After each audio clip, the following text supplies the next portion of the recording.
L'chaim, l'chaim, Yechia Melech HaMashiach. Happy Pesach. One thing that's important that Americans should know, that I can't stress this enough, they oversimplify things. They want to jump to the conclusion because they want to get ahead of the story. They want to know what the next part of the story is. And because they jump so quickly, sometimes they miss what's actually happening. Sometimes there's no substitute for patience, discipline, order, deep thinking.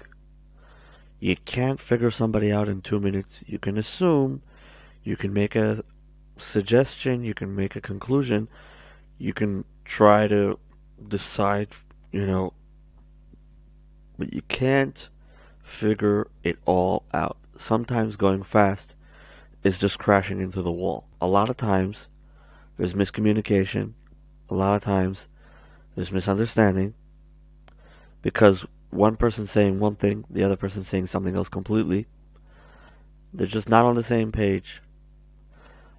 Now there's another thing I want to talk about, and this is fear. What is fear? Fear is when you're not sure what's going to happen next, and you feel like you have no control of what's going to happen next. It can also be a fear of something that happened back in the day when you didn't have control, and you think that if it would happen today, you also wouldn't have control, which could be the case, but it could also be not true. In other words, when you were a kid, somebody bullied you, but if you saw him today, it's possible you could beat him up, or it's possible you can call the police, or it's possible you can bring some friends over, or it's possible you're not you're not going to meet him, and even if you do meet him, it's very possible he's just going to want to tell you sorry for what he did. So, there's just a lot of things about this. Now, a lot of times as children, we're told that there's one way of salvation, there's one way to fix everything, there's one way to make everything work. Like, oh, let's just pray for Moshiach in Judaism, the Redeemer, the Majdi in Islam, or Mr. Jesus in Christianity. And once they come, then all of our issues are going to be like solved. Like, they're going to for sure give us a stimulus check of like $1 million, and everything's going to work itself out. If I was divorced, everything's going to settle. If I have issues, but it's not really the case. You get older, you realize that the solution to the issue is in the details. Now, most people don't want to get into that because it was a very painful place. Obviously, there's issues. But some things are just going to come back around and again, and they're going to resurface because foundation is not good. So there's just things keep coming back again to the same place they were. So you have to go back. You have to kind of maybe even bust out the first floor and then redo the foundation. You have no choice. Because you can't build on top of a crooked foundation, a messed up foundation. So it's a lot of work. Once you start building a building, the more you build, the harder it is to, figure out. This is all psychologically, obviously. Especially people that create a bunch of stories and a bunch of narratives piled on top of each other. And then when they want to start to fix things, they have to pull the brick out from the bottom and try to make sure the whole thing doesn't collapse, at least psychologically in their head, because till now they convinced themselves that they were doing justice and great things, and now all of a sudden they have to realize that maybe they were wrong.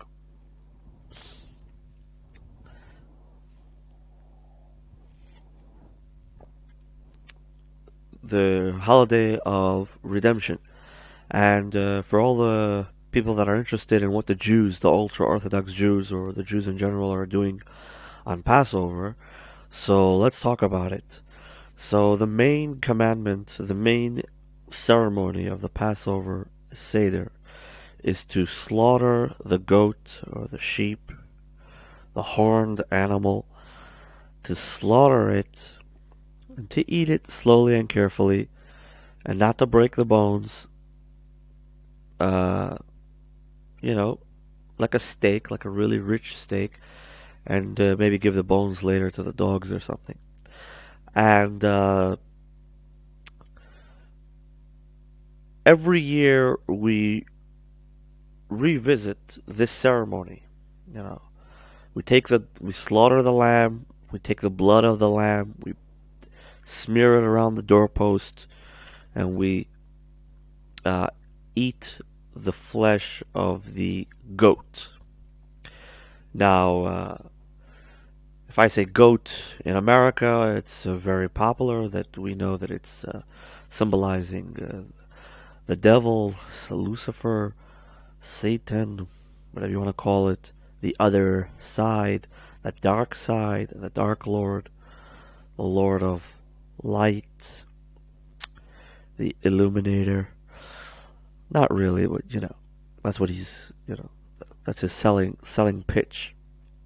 So the question becomes, what are the Jews doing? They're slaughtering this goat, this Baphomet, this satanic entity of evil, of a twisted, warped world. Is this what they're doing for thousands of years? Is this their mission? Is this what Passover symbolizes? And the answer is yes. It's a very spiritually real and physically tangible concept. And we have to understand that this is what it's all about. Now, obviously, if the Jews had the temple built, we would actually be able to slaughter an actual lamb, and we'd actually be able to eat it according to the Jewish law in the Bible. And that would really eradicate evil in this world on a whole new level. Because as long as the temple isn't built in Jerusalem, and Jews are making the Passover Seder, the order of Passover, uh, only symbolically, they are not actually eating the goat meat. They are only symbolically doing so. Um, and, uh, and henceforth, throughout the world, evil is symbolically rejected. However, if the people in the world wish that evil should actually be rejected from the world, then the people of the world, whenever they're ready, should help the Jewish people build the third temple, establish the Sanhedrin, which is the 70 sages, um, muster a prophet, and crown a Jewish king, build him a palace, and the Jewish king, spiritual and physical leader of Israel, will give the command to build the temple. The temple will be built, a temple that is spiritually and physically uh, powerful. And in that temple, the Jewish people will be able to ritually and spiritually, professionally slaughter the Pesach lamb. Every Jewish family will slaughter the Passover lamb and fulfill the biblical commandment uh, of of exiting exile, of leaving Egypt through the 42 travels, exiting the 49 gates of impurity, literally. And this process will cleanse this world and will illuminate this world properly for the light and revelation of God in this world. So that is the story of Passover. Now, interestingly enough, according to Jewish law, children usually are not obligated to uh, partake in Jewish commandments until their bar mitzvah, till they're 13 years of age. However, it is mandatory according to Judaism, and the child has a biblical commandment, which is the highest standard, mitzvah d'oraisa, the highest standard of commandment, to partake in the eating of the goat or sheep, Passover lamb, uh, ceremony when the temple is built. And the Rebbe, the Jewish leader of our generation, as on the screen, wrote and collected this book, the Haggadah Shel Pesach, the Passover Haggadah.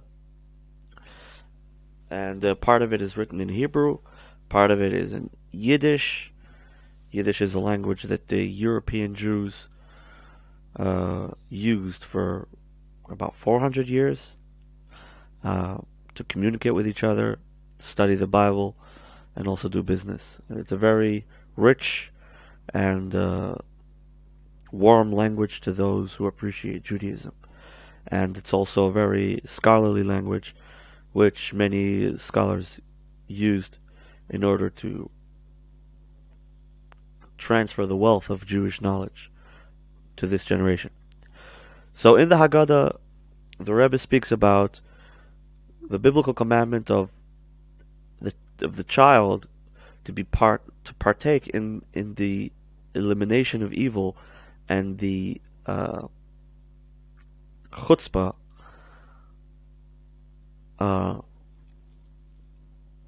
of destroying evil in this world.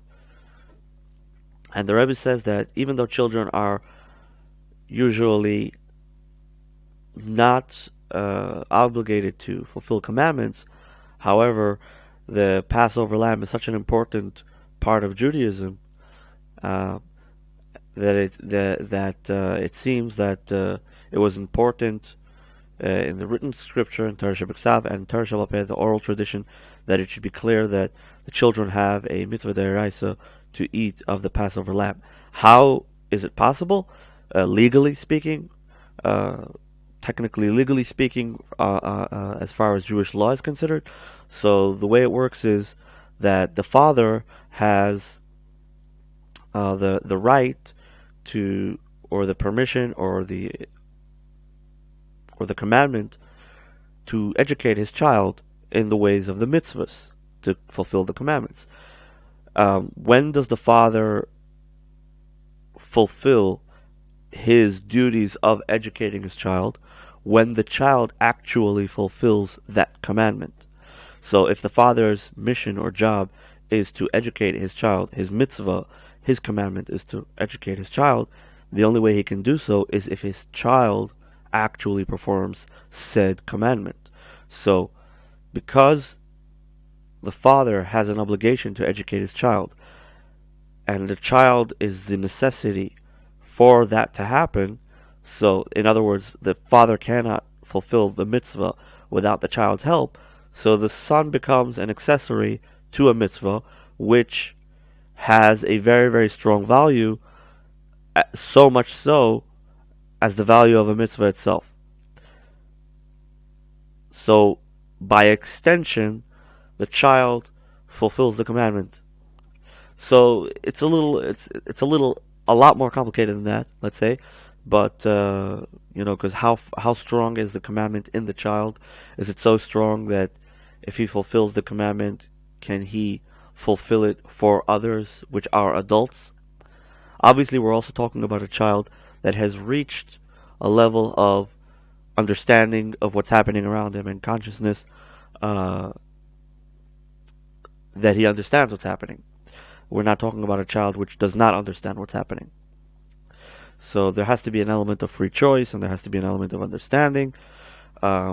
Nevertheless, destroying evil, eradicating evil, is something that is so important that as soon as the child hits the age of understanding, and with every child it's different, so there's no actual age on that. So for one child it could be when he's 2 years old, another child it could be when he's 8 years old, another child it could be when he's 11 years old. But as soon as the child is a bar das, he joins the Jewish people in eradicating the goat and eradicating the evil, in spilling the blood of the goat, which was the god of Egypt, which is the god of Egypt, and spilling the blood of the goat, and eating the meat of the goat without breaking the limbs, and then throwing the bones to the dogs to eat.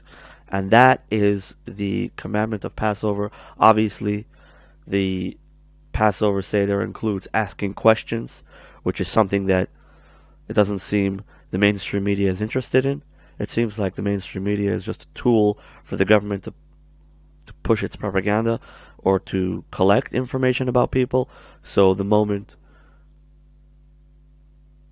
the platforms aren't being utilized for that purpose, right away, it seems every other content is deleted or shadow banned or whatever.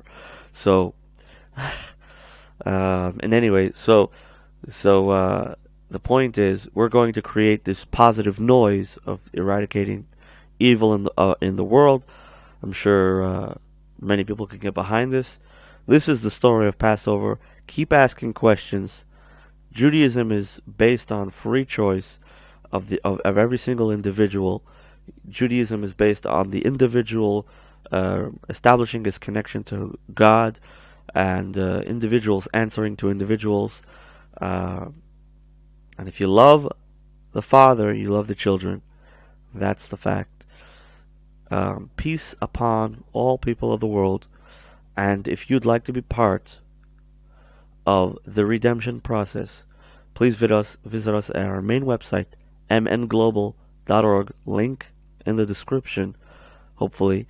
MN Global, Moshiach News, global.org, where we are working tirelessly to bring about the ultimate and complete redemption. Also, we have a option for those who are looking for advice, ethical, moral advice, and technical advice as well, business, marriage, counseling, all the basics. If we don't have the answers, we'll direct you to who has the answers. You can join the Advise Link crew, and we will try our best to advise your company, your group, your family, whatever you need help with, and we will try to give you the best advice to climb out of whatever hole you've got yourself into. And we won't just help you get out of that hole, we'll actually help you counterattack the issues in your life, so much so that you'll be okay. And this is obviously with God's help. Anyway, peace be upon all people. Hopefully you enjoyed this video. And my name is Edery, as I'm sure you guys all know. If you have something particularly interesting that you'd like me to speak about, please let me know in the comments. Otherwise, if you'd like to sponsor us, oh my gosh, where am I going? Anyway, if you need some jewelry for your family and friends, jewelryofcape.com. Probably have the link down there also somewhere. If not, jewelryofcape.com. Get yourself some nice jewelry. For your wife. And reinvigorate your family, nuclear family, emotions, and maintain the structure of your family, which is very, very important in these times. Don't get depressed. Don't get sad. Keep fighting. So much more to this world. So much more to do. And it's true, we might not be able to force checkmate the redemption, but we are definitely able to work very, very slowly, and push the world, stir the world like that ship that got stuck in the Suez Canal. Kind of like nudge the world in the correct direction, and make sure it doesn't bump into anything on the sides. And that's what we can do when it comes to the greater pictures. Obviously, those who are all about themselves have to try to go out of themselves and do more charity work and do more for the world. And those who are about the world need to never forget to take care of their house and make sure that their house is in order. It's all about balance, and that's just the way it is. Yechia Melech HaMashiach. Peace be on to all of you. Happy Passover. May we all merit to see the ultimate and complete redemption speedily in our days.